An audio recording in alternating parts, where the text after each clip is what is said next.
I'm jumpy, very jumpy. I have an autonomic response that's outrageous. It's painful, as a matter of fact. It's, I jump out of my skin. Feels like literally. I found a definition for it. My mom handed me a clipping, like moms do, and an email later, like moms do. The kind of stuff that you go, that's great, Mom, and you never look at it again in your life. It'll come through friends, that type of thing. So it's a disorder, apparently, and there's an article about it. It's called the Jumping Frenchmen of Maine. And it has to do with trappers, French trappers, probably in Maine. And they all shared some sort of genetic disorder, apparently, where they have this awful startle response, like I do, and my mom also too. That's the article. And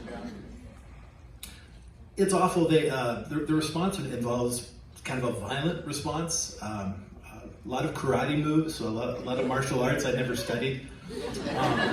Bad language, and I'm a high school teacher, and that's uncomfortable sometimes. I have to edit that. And a father, so that's fun. And big examples, I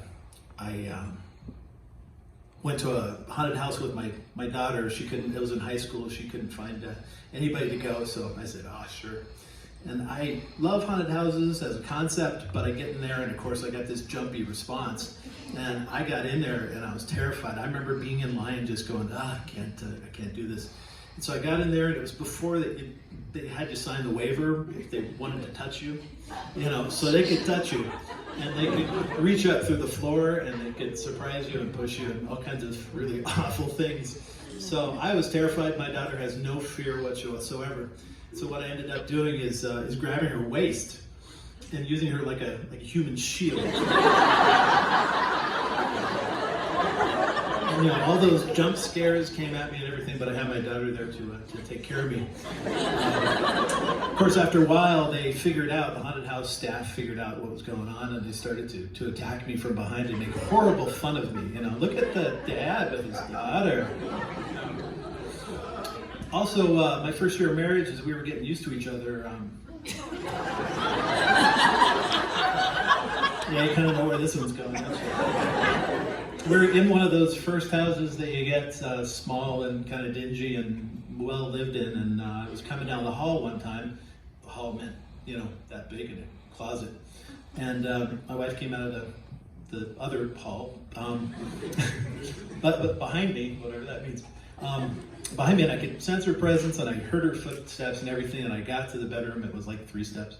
And it took over, this autonomic response, and I turned and I fell onto the bed and I kicked out at her as though she were attacking. Luckily, she was a little bit out of range, but that started a nice number of years of us getting to know each other better. And so, my girlfriend, which would be after the marriage,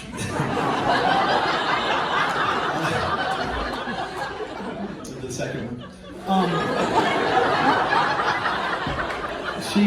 She has a delightful son, a couple of them, and her middle son is just a doll. He's a really sweet guy. And he was coming up one day at midnight. He wanted to be the first person to say happy birthday to me, and it was wonderful. You know where this one's going too. This is no fun. I can't tell you that's fun.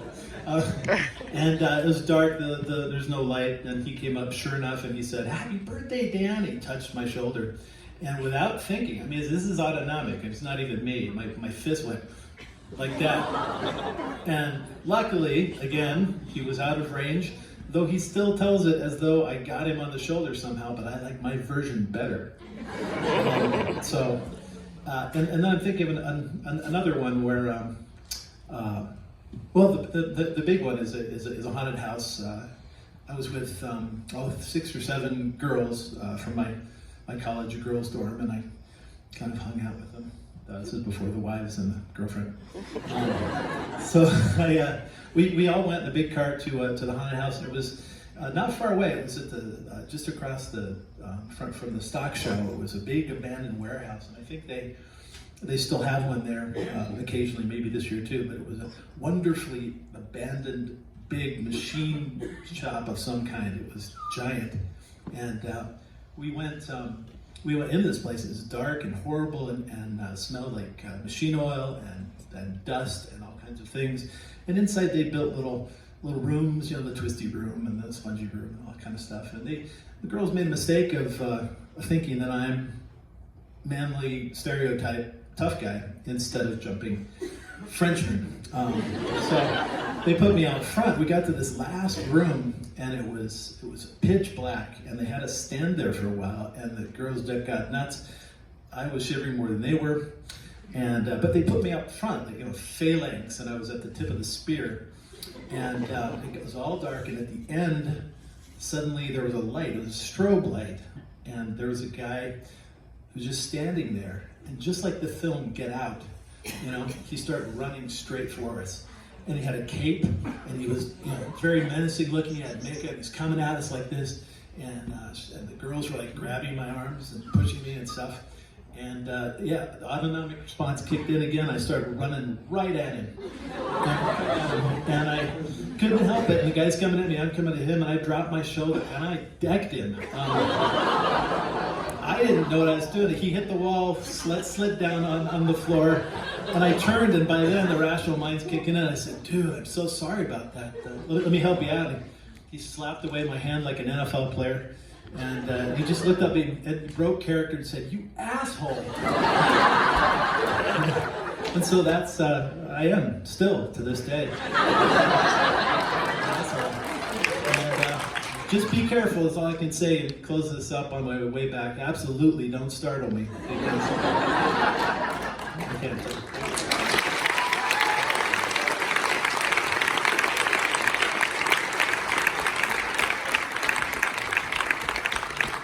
Oh, thank you, Dan. What an excuse, huh? Think about that trial. Autonomic response, I'm sorry. Couldn't be convicted of that autonomic response.